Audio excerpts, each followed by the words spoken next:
Rossiyaga ketib, yillab telefon qilib qo'ymaydigan o'g'il bolalar bor yuribdi. Rossiyaga ketgan tirikchilik deb, ota-onasidan chiroyli duoda olib ketgan, 1 yilda bir telefon qilib qo'ymaydiganlari bor. Ey, o'sha yurtda yurganlar, begona yurtda yurganlar, nimani istab yuribsan u yerda? Uyingda ota-onang o'tiribdi. Telefon qilib hol so'rab qolmaysan, oylar o'tib ketadi, ehtimol yillar o'tib ketadi. Sen nima qilaman deb yuribsan u yerda?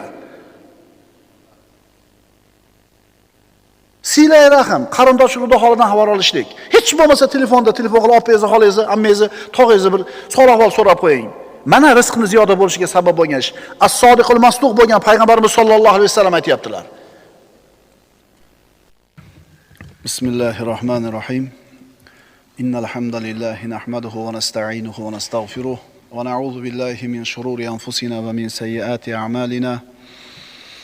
من يهده الله فلا مضل له ومن يضلله فلا هادي له ونشهد أن لا إله إلا الله وحده لا شريك له ونشهد أن محمدا عبده ورسوله أما بعد السلام عليكم ورحمة الله تعالى وبركاته بسم الله الرحمن الرحيم Saodatning sabablari deb nomlagan darsimizni, silsila darslarimizni bugun 30-si. 30-mavzuyimiz uni o'zi o'ylamagan tomondan rizqlantirur.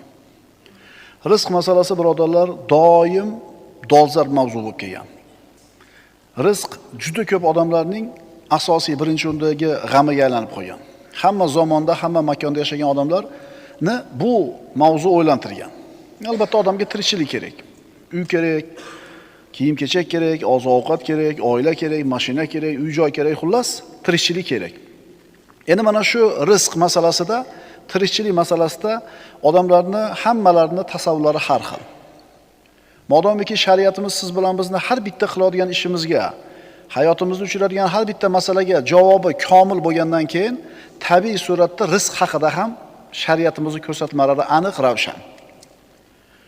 Inson bu dunyoda saodatli hayot kechirishligi uchun albatta tirikchiligi o'rnida bo'lishi kerak.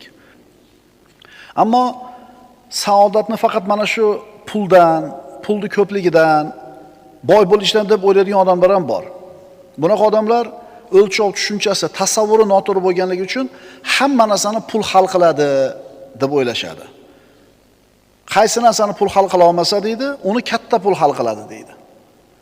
Va mana shu e'tiqodini to'g'ri deb biladi-da, shu e'tiqodini yo'lida nimalarga o'zini o'rayotganligini ko'rmaysiz. Lekin haqiqatda shunaqami? Insonni saodatli hayot kechirish uchun eng asosiy narsa pulmi? Yo'q. Eng asosiy sabab bu uning o'lchov tushunchalarining to'g'ri bo'lishligi, tasavvurlarining to'g'ri bo'lishligi. Agar faqatgina pul bilan inson baxtli bo'ladi deyilsa, boy odamlarning ichida bironta baxtsiz qolmasligi kerak. Hammasi baxtli bo'lish kerak. Lekin haqiqatdan shunaqami? Birodarlar, baxt bu pulni ko'pligida emas. Baxt faqatgina sog'ligida emas. Baxt faqatgina tinchlikda emas. Bular har bittasi baxtni tashkil qiladigan bir unsurlar, elementlar.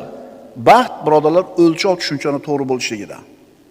Iymonda va o'lchov tasavvurni, o'lchov tushunchani to'g'ri bo'lishligida. Lekin rizqing keng bo'lsa, boy bo'lsang, sen baxtlisan degan tushunchani mahkam ushlagan odamlar mana shu pul topishlikka, rizqqa kirganda nima ishladi qilayotganini ko'rib hayron qolasiz. Qarindoshchilikni uzayotgan shular, tarozdan urayotganlar shular, har xil firibgarlik qilayotgan shular. Ustaga ishonib turib uydagisi shunday topshirib qo'yadi pulni. Buxgalteriyani. Mana Xudo berdi-da. To'g'rimi ustalar? Xudodan qo'rqmagan, rizq haqidagi tasavvuri to'g'ri bo'lmagan, taqvosi bo'lmagan odamga bo'lib beradi-da. Bitta nol qo'shib qo'yaveradi. Bitta virgulni bu yoqqa olib qo'yaveradi, bo'ldi, bo'lib ketadi shu bilan. 5 so'mlik narsani 5 so'm 50 tiyinga qayerdan biladi? Va mana shu tasavvuri bilan, shu o'g'irligi bilan, xiyonati bilan yutyapman deb o'ylaydi. Vaholanki yutkizyapti bu odam. Shunday emasmi? Alloh azza va jalla bu haqida nima deydi? Astagfirullah. Va man yattaqillaha yaj'al lahu makhraja. Kim Allohdan taqvo qilsa, unga mahrojni beradi. Nima u mahroj? Bir mushkilaga, muammoga kirib qolsa, shu mushkiladan chiqib ketadigan eshik. Kim taqvo qilsa, har qanday muammodan chiqib ketadigan yo'lni Alloh ko'rsatadi va yarzuquhu min haythu la yahtasib. Va yarzuquhu min haythu la yahtasib. Muammodan chiqib ketgandan keyin uni deyapti Alloh, kutmagan joydan o'zi rizqlantirib qo'yadi. Bugungi mavzuyimiz uni o'zi kutmagan joydan rizqlantirib qo'yadi. Birodar, rizq ista. Tirikchiligini yaxshi qilishiga harakat qil.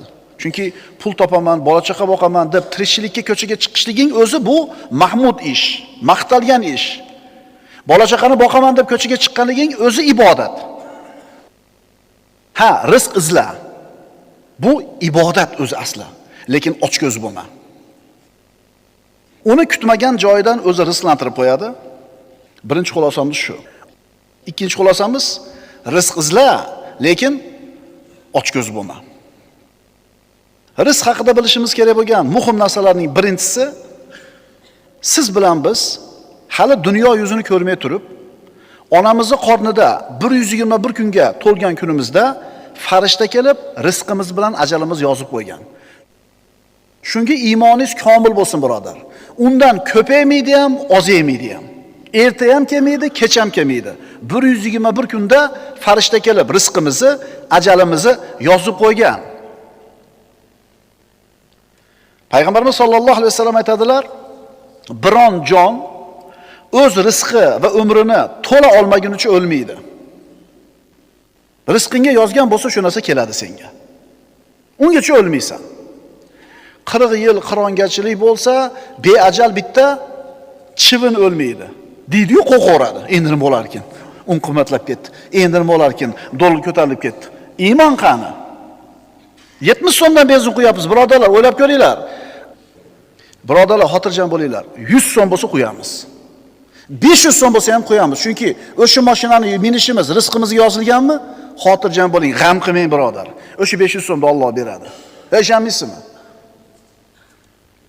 Shunday ekan, birodar, nima qilasan jazovaga tushib, bezovta bo'lib, nimaga haris bo'lasan bu dunyoga? Payg'ambarimiz sollallohu alayhi vasallam aytadilar, Abu Dardo roziyallohu anhudan sahih hadis: "Innar rizqa la yatlubul abda akthara mimma yatlubuhu ajaluhu." Albatta, bandaning ajali uni qidirganidan ko'ra, uni rizqi ko'proq qidiradi. Sizni ajalingiz ham qidirib yuradi. Ajalingiz quvib yuradi. Xuddi shunga o'xshaganda rizqingiz ham quvib yuradi.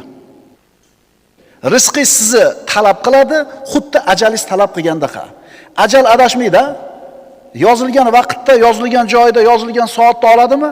Xuddi shunga o'xshagandek rizqingiz ham sizni topib keladi. Xotirjam bo'ling. Yana payg'ambarimiz sollallohu alayhi vasallam aytadilar, mana bir xurmo donasini topib oldilarda, qarab turib, agar sen o'zing kelmaganingda biz o'zimiz borardik dedilar. Ya'ni qo'liga tushdimi boyadigan, yeydigan xurmasi o'zi kelib qoldi. Demak, shuni yedimi, o'tdimi? Demak, shu kelardi. Agar kelmasang biz borardik deyapti. Demak, siz bormasangiz ham keladigan rizqingiz kelar ekan xo'p. Ha, bu yerda hech narsa qilmay o'tirib ol degan gap yo'q umuman. Bu yerda iymon e'tiqodi o'rnida bo'lgan odamlar o'tiribdi. Buni ko'p sharhlash kerak emas. Qorakalaringni gapiga qarasak, olma pish ozimga tushib o'tirdi-o'radi. Kim aytdi senga uni? Kim aytdi senga uni? Ista kiyigini top, oshcha shovqin qilma qochib ketmasin. Kamoningni cho'z, qo'yvar, lekin tavakkal qil deydi u yog'ini. Kamon qo'lingdan chiqib ketdi o'qi. Endi seni qo'lingda hech narsa yo'q. Shu yog'ini tavakkal qil deyapmiz. Bu to'rgan tomon gugumot otib qo'yib turib kiyik istamaydi odam. Birodar, Alloh Razzoq. Hamma mahluqotning rizqini beradi. Hammani rizqini o'zini zimmasiga olgan. Seni ham, meni ham rizqim Allohning zimmasida. Ana shu rizqni o'zi belgilab qo'ygan. O'sha belgilangan rizqdan ortib ham ketmaydi, kamayib ham ketmaydi. Siqilma, o'kinma, g'am qilma, mahzun bo'lma. Chunki peshinangga nima qilingan? Yozib qo'ygan rizq.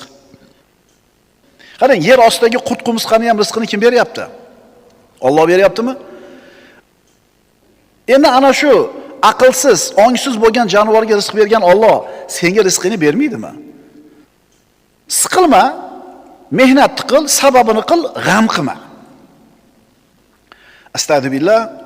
Va ma min dabbatin fil ardi illa alallohi rizquha. Alloh taolo Hud surasida aytayapti. o'rmalagan narsa borki, barchasining rizqi Allohning zimmasidadir. Va ya'lamu mustaqarraha va mustawda'aha kullun fi kitabin mubin. U zot ularning turar joylarini ham, borar joylarini ham bilur. Hamma narsa ochiq, ravshan kitobda bordir. Qushlar ham o'zining rizqini topib yeydi. Qushlarga ham rizqini Alloh taolo beradi. Mana shu qushlarning rizqlanishi haqida alohida hadis bor. Umar ibn Xattob radhiyallohu anhudan Payg'ambarimiz sollallohu alayhi vasallam aytadilar: "Law annakum kuntum tawakkaluna ala Allohi haqqa tawakkulihi la ruziqtum kama turzaqut tayr, taghdu himasan va taruhu bitona." Agar sizlar, deyaptilar Rasululloh, haqiqiy tavakkul qila olganinglarda, chinakamiga rizqinglar ishini Allohga topshira olganinglarda, Alloh sizlarni qorninglarda xuddi qushni qornini to'yg'izgandek to'yg'izardi. Qushni rizqlantirgandek sizlarni ham rizqlantirar edi. Endi qarang bu yog'ini. Qush inidan albatta och qolib chiqib ketar ekan. Kechki payt uch kuyganda albatta to'q bo'lar ekan. 1 metr qorong'i qo'ysa, qushlar o'lib ketadimi? Yo'q. Odamlar uyga keladi. Qo'yxonangizdagi narsani cho'qiydi, tovuqxonangizdagi narsani cho'qiydi, o'lib qolmaydi. Nimasi bor qushda aytinglarchi? Do'koni bormi? Konteyneri bormi? Yo olib qolgan 3-4 qop uni bormi? Nimasi bor? Sababi bor, tavakkuli bor.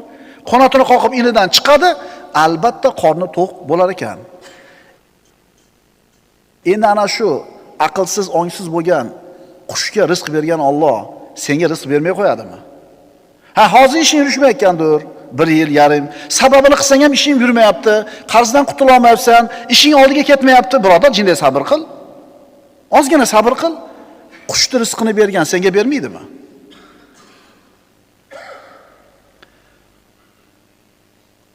Osmonlarning Robbisi Alloh subhanahu va taolo qushni ham rizqini o'zi beradi, qurt-qumursqani ham rizqini beradi, suvdagi baliqlarning ham rizqini Alloh taolo o'zi beradi. Sen bo'lsa siqilib rizq topaman deb nima g'amlarni qilib yuribsan? Rizq topaman deb nimalar bilan qalbing band? Rizq topaman deb nimalarga o'zingni urib yuribsan? Rizq topaman deb qayerlarda yuribsan? Albatta birodarlar, takror aytyapmiz, rizq talabida mehnat qilishning o'zi ibodat. Mehnat shart. Ammo sen mana shu topayotgan rizqing haqingdagi tasavvuring to'g'ri bo'lsin. Rizq nimaligini yaxshilab tushunib ol, shuni aniqlab ol. Robbingni so'ziga quloq sol, payg'ambaringning so'ziga quloq sol. Birodar, falonchilar bilan do'st bo'lsam, ishlarim yurishib ketadi deb kimlarni ulfat qilyapsan? Kimlarga o'zingni yaqin qilishga harakat qilyapsan? Menga foydasi tegadi deb. Allohni o'zingga do'st tutmaysanmi? Axir Alloh Razzoq bo'lgan zot. Shu zotni do'st tutmaysanmi? Alloh taolo aytadi: Astagfirullah. Afa g'ayrallohi attaxidu valiyan fatiris samawati val ard va huwa yut'imu va la yut'am. Alloh taolo aytayapti. Ayting, mana rizq topaman deb kimlarga ulfatsiz? Rizq qilib ulfat topaman deb kimlarga sherik bo'lyapsiz? Menga foydasi tegadi tirishingda deb kimlarning orqasidan yugurib yuribsiz? Alloh aytayapti. Ayting, o'zi rizqlanmasdan hech kimdan rizq olmaydi Alloh. O'zi rizqlanmay, taomlanmasdan barchani taomlantirgan holida osmonlar va yerning yaratuvchisi bo'lgan Allohdan o'zgani do'st tutaymi? Ha, rizq masalasida Alloh ekan u, yakka yagona hukmron. Rizq masalasida Allohdan do'st tutishni o'rniga nima boshqalarni do'st tutaymi? Sen birodar, rizq topishlikda balg'adan ko'ra salohiyating kattaroq. Hunaring bor, tijorating bor, kasbing bor, aql hushing bor. Ana jonivorlarda nimasi bor? Tavakkuli bor, o'sha qanotini qoqib chiqib ketishligi bor. Inidan ushib chiqadi, tamom. Shuning uchun birodar, rizqing haqida oshcha g'am qilma. Harakat qil, sabab qil, tamom, yozilgani keladi. Hadeb nima qilma? Siqilaverma. Qizlarim ham katta bo'lib qoldi. Tomni yopish kerak. Ishonaver birodar, bu tajribadan million marta o'tgan. O'sha qizini chiqaradigan paytda Alloh shu qizini chiqarishga kerak pulni beradi. O'sha tomni yopish kerak, qish kelib qoldi. O'sha tomni yopish kerak pul beradi. O'shuning uchun eskilarning gapi bor. Uy bilan to'yda rizqini kim beradi? Qolganini-chi? Ha, o'sha fikrni davom ettir. Senga o'sha to'y paytida pul zarur bo'ldi, Alloh yetkazib qo'ydi. Bilmay qolding qandan keldi, bitib ketdi to'y. Keyin to'xtab qoldi yana. Tomni yopding, uyga kirib olding, yana to'xtab qoldi. Qaraginda, zaril bo'lgan paytda Alloh taolo beradi.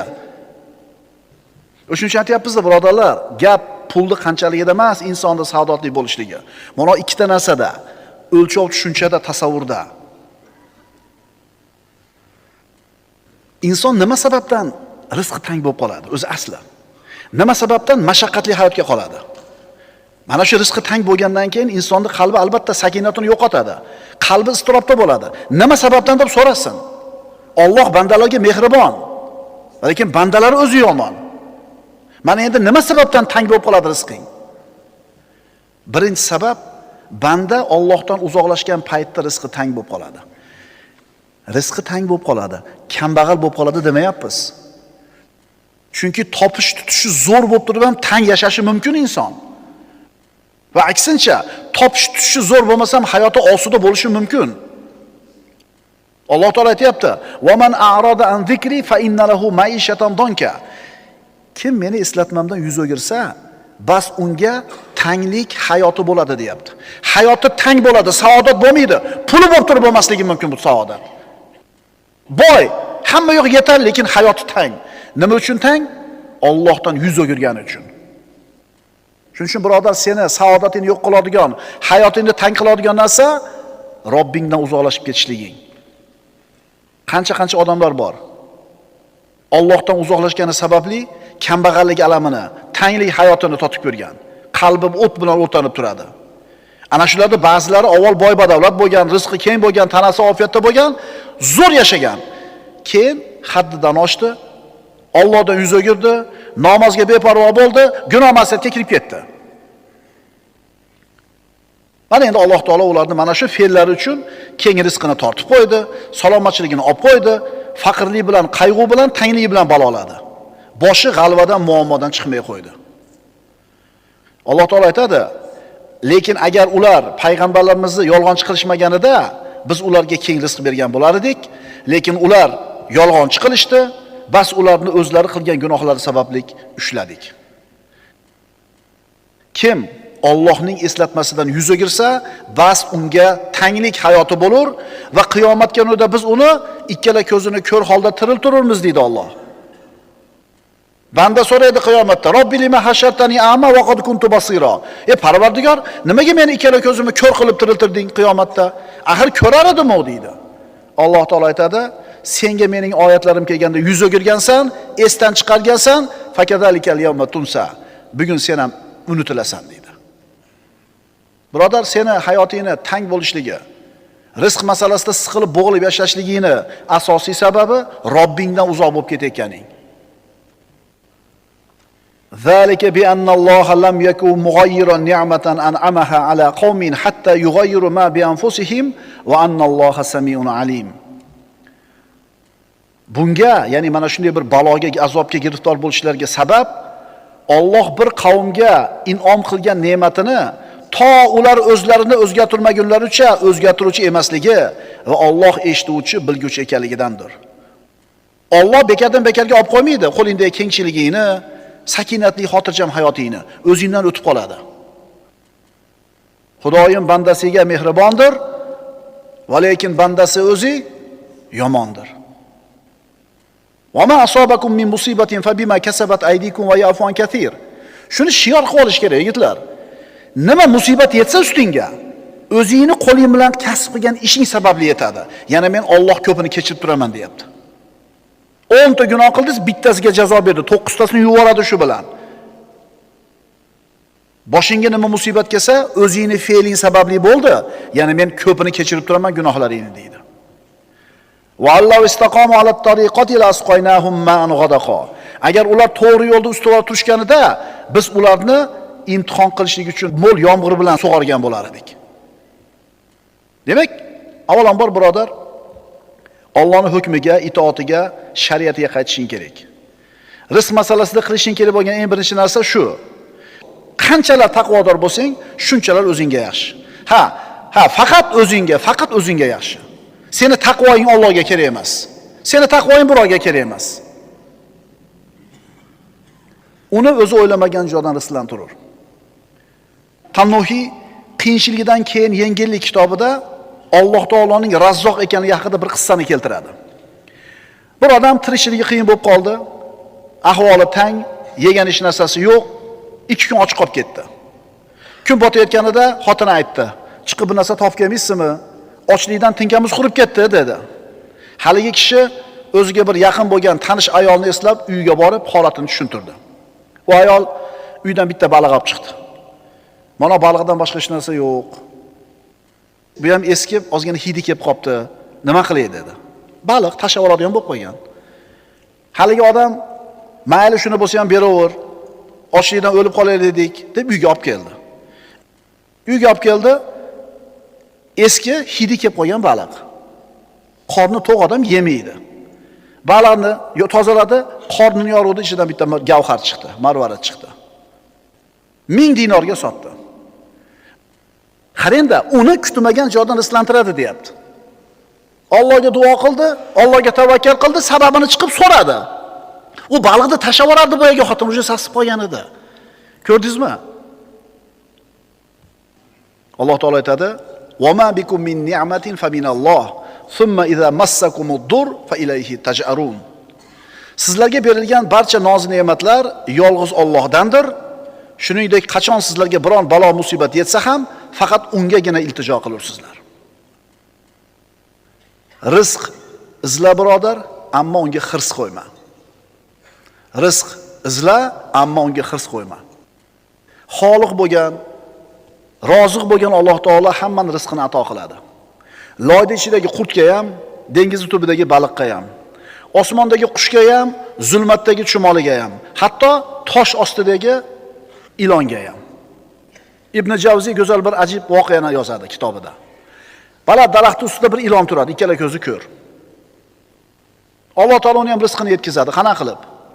Qarab turibdi, bitta qush tumshug'ida go'sht olib keldi. Ilonning oldiga keldi, ilon pishillab og'zini ochdi, go'sht solib qo'yib ketdi. Birodarlar, Allohning qudrati, chumchug'ida qushni ilonga bo'ysundirib qo'yganiga qarang.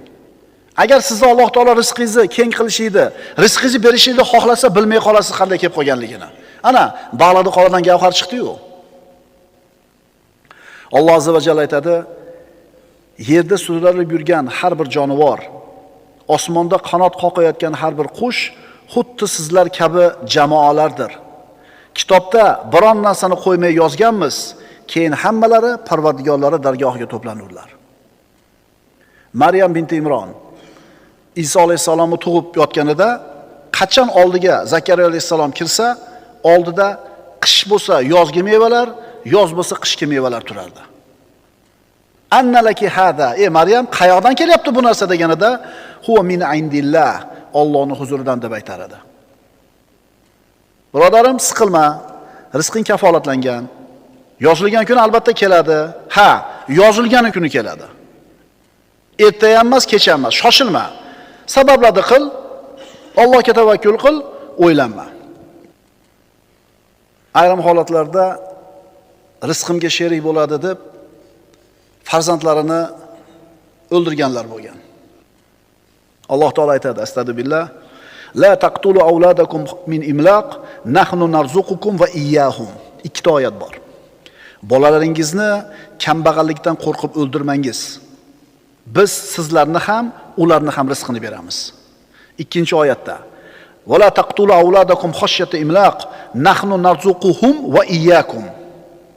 Inna qatlahum kana khit'an kabira." Ey insonlar, bolalaringizni yo'qchilikdan qo'rqib o'ldirmangizlar. Ularga ham, sizlarga ham biz o'zimiz rizq beramiz. Bitta oyatda sizlar deb rizqni otalarnikini aytdi, keyin farzandlarni aytdi. Keyingi oyatda farzandlarning rizqi birinchi aytildi, otalarning rizqi keyin aytildi. Sizning rizqingizga hech kim sherik bo'la olmaydi. Sizning rizqingizni hech kim tortib ola olmaydi. Do'koningizni tortib olishi mumkin. Ishingizdan haydab yuborishi mumkin.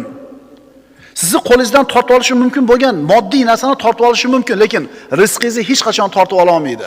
Birodar, sizni haydashlik uchun xorlayotgan bo'lsa, masxara qilayotgan bo'lsa, o'zi ketib qolsin deb unijat qilayotgan bo'lsa bizning tilda, o'zingizni xor qilmang. Musulmon odam o'zini xorlashiga mumkin emas. Akaxon, olsangiz ishingizni olasiz. Rizqim Allohning zimmasida. Alloh rizqni bitta eshigini yopsa, ikkinchisini ochadi deb shunday chiqib ketasiz. Xor bo'lmanglar yigitlar. Sizlarning rizqinglar Allohning qo'lida. Uni otangiz ham ola olmaydi, eningiz ham ola olmaydi, xo'jangiz teng bo'la olmaydi. Eng ulug' xazina egasi bo'lgan Robbimiz subhanahu va taolo hammaning rizqini o'zining zimmasiga olgan. Alloh taolo o'zi bunga kafil ekanmi? Nimaga g'am qilasan, birodar? Mehnat qil, sabab qil, tavakkul qil, g'am qilma, siqilma. Chunki rizqing Allohning zimmasida. Chunki vallazi huwa yut'imuni va yasqin. Uning o'zigina meni to'ydirur va qondirur. Birodar, endi rizq haqida chindan to'g'ri e'tiqodda bo'lishni istaydigan bo'lsang, quloq sol. Nimalar qilsang rizqingda barakot bo'ladi? Nimalarga e'tibor berishing kerak? Birinchidan, rizqni ziyoda bo'lishi. Rizq ko'payib ozaymaydi. Rizq barakali bo'ladi yoki bebaraka bo'ladi. Biz rizqni ko'paytirish g'amida yashamaymiz. Biz rizqimizni barakotli bo'lishiga sabab qilish g'amida yashaymiz. Chunki kofirga ham, musulmonga ham Alloh yozganmi rizqni, u keladi. Rizq yo barakali bo'ladi, yo bebaraka bo'ladi. Baraka nima edi o'zi? Bir narsaning ustida ilohiy xayriyatni davomiy turishi. Ya'ni mana soat 10 yildan keyin ham tutib yuraveraman. Demak, barakot bor. Yoki xuddi soat 6 oyda yo'qotib qo'yaman. Suvga tushib ketadi, buzilib qoladi, kuyib ketadi, mashina tayda qolib ketadi. Demak, bebaraka. Baraka nima? Baraka opa-dadasidan qolgan ketmon. 100 yil oldi ishlayapti, yo'q olmasa. Ana baraka. Baraka nima? O katabizni qo'lidan qolgan jiydani danagidan qilingan tasbih. Rushnoy qilingan. Baraka nima? O'sha katabizdan qolgan yamoq loskutdan jaynamoz. Teshilib ketgan, lekin ishlayapti. 30 yil oldi hali jaynamozga. Tushundinglarmi? Baraka degani ko'p degani emas. Baraka degani bir narsaning ustida ilohiy xayriyatni nima bo'lishi. Shuning uchun birodar ko'p pul toppa. Nech pul topasan deydi-yu? Nech pul topasan deydi. Yo'q. O'sha nechi degan so'z to'g'ri emas. Qanaqa pul topasan deb so'rang. Mana endi rizqingni ziyoda bo'lishligi. Sen mana shunga e'tibor ber. Man sarrahu an yumadda lahu fi umrihi va yuzada fi rizqihi falyabirra walidayhi walyasir rahimahu. Rasululloh aytibdilar. Kim umri uzun bo'lishini xohlasa, ya'ni xursand bo'lsangiz umringiz uzoq bo'lishligidan, rizqingizni ziyoda bo'lishiga sizni xursand qilsa, shunday odamki umrini uzoq bo'lishiga uni xursand qiladi. Rizqini keng bo'lishiga uni xursand qiladi. Nima qilsin bu odam? Ota-onasiga yaxshilik qilsin va qarindosh urug'likni o'rniga qo'ysin.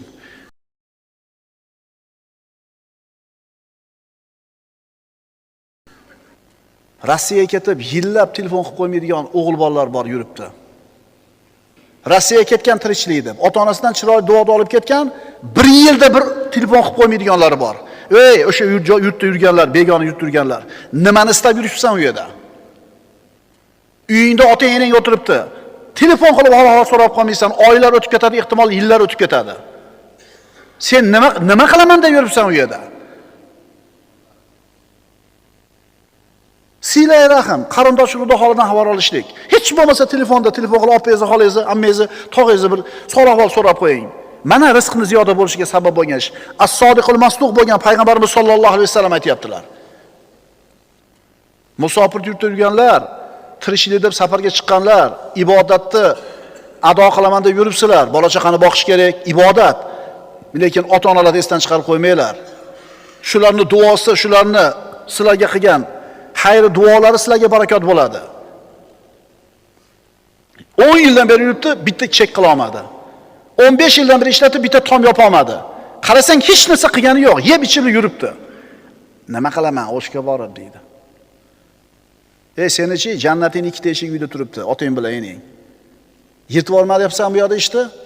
Prosta tirishingga o'tyapti, mashada yuravergin-da. Chunki ota-enangning yuziga qarab turishing ibodat. O'tib ketgandan keyinmi holingga maymunlar yig'laydi. Agar ota-enangni rozi qilib qolmasang. Rizqni barakotli bo'lishiga sabablardan yana bittasi gunohlardan ehtiyot bo'l. Payg'ambarimiz aytadilar: "Innar rajula la yuhramur rizqa bil xati'atin ya'maluha." Albatta kishi o'zining ayrim rizqidan qilgan xatosi tufayli mahrum bo'lib qoladi. Kishi uni peshonasiga yozilgan rizqidan mahrum bo'ladi, qilgan gunohlari sababli. Hamma rizqidan mahrum bo'lmaydi. Kopillardan rizq kelyapti. Qilgan gunohingiz kelayotgan rizqingizni qirqib turadi.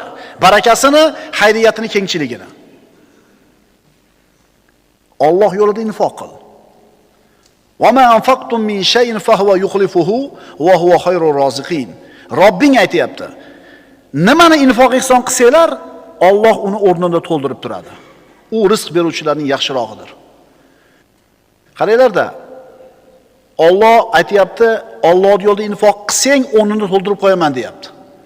Payg'ambarimiz qasam ichayotganlar Allohga qasam, bergan infoq ihsoninglar moli dunyolarni kamitib qo'ymaydi. Alloh taolo aytayapti, ya ibn Adam, anfiq unfiq alayk. Ey odam bolasi, infoq qil. Infoq qil mahluqotlarimga, bandalarimga, men ham senga beraman deyapti. Bizda teskarisida, ol bersin keyin men beraman. Sen ozida bera olmaysan, ko'p bo'lganda bera olmay qolasan. Bu yerda kuching yetganicha. Senga 100 so'm katta pulmi? 50 so'm qil. Muhimi chiqsin. Albatta 50 dollar bo'lishi shart emas. 10 so'mga yaraysami, 10 so'm ber. Bersang olasan. Taqvoni mahkam ushla. Chunki taqvoda bo'lish rizqning barakali bo'lishining asosiy sabablaridan. Walau anna ahlal qura amanu wattaqaw la fatahna alayhim barakatin minas samai wal ard. Agar ana shu qishloq ahli yoki shahar ahli iymon keltirib taqvoni ushlaganlarida biz albatta osmon va yerdan barakat eshiklarini ochib qo'ygan bo'lar edik. La fatahna, lom ta'kid uchun aytilgan. Agar qishloq ahli iymon keltirsa va taqvo qilsa, Alloh albatta barakat eshigini ochib qo'yadi. Osmondan ham, yerdan ham. Bor shunaqa oilalar, bitta odam ishlaydi. Hayoti osoyishta. Kami ko'si yo'q. Oilalar bor, 5 ta odam ishlaydi, yetishmovchilik o'shuncha. Demak, bu yerga bitta ishlayotgan odamda Alloh taolo barakotli qilib qo'ygan topgan rizqini. O'shuning uchun nech pul topasan demanglar. Nima deylik? Qanaqa pul topasan deyish kerak. Istig'forni ko'paytir. Chunki istig'for ham rizqni keng bo'lishlik sabablaridan bittasi. Nuh alayhisolamning duosi bor-a? Faqultu astaghfiru robbakum innahu kana ghaffara. Robbilarga istig'for aytinglar. U kechiruvchi bo'lgan zot. Yursilis sama alaykum midrora. Yomg'irli bulutni jo'natadi. Yumdidkum bi amwal va banin. Sizlarni farzandlar bilan nima qiladi? Pul bilan quvvatlantiradi. Va yaj'alakum jannatin, bog'roqlarni beradi. Va yaj'alakum anhara. Sizlarga anhorlarni beradi. Istig'forni ko'paytirishlik kerak. Bekar qolsa istig'for ayting. Birodar, Alloh Razzoq bo'lgan zot. Hamma rizqini o'zining zimmasiga olgan. Seni rizqingni ham, meni rizqimni ham. Ana shu rizqni o'zi belgilagan. Uni belgilagandan oshib ham ketmaydi, kamayib ham ketmaydi. Birodarim, siqilma. Rizqing kafolatlangan. Yozilgan kuni keladi. Faqat yozilgan kuni keladi. Ungacha shoshilma. Erta ham emas, kech ham emas. Allohdan taqvo qil, halol bo'l, xayr sadaqalarni qodir bo'lganicha qil, siyra rahimni qoyim qil, ota-onaning xizmatida bo'l, sabablarni qil, Allohga tavakkul qil, tamom. Rizqni o'ylab siqilma. Saodatning 30-sababi uni o'zi o'ylamagan tomondan rizqlantirur. Va man yattaqillaha yaj'al lahu makhraja va yarzuqhu min haythu la yahtasib.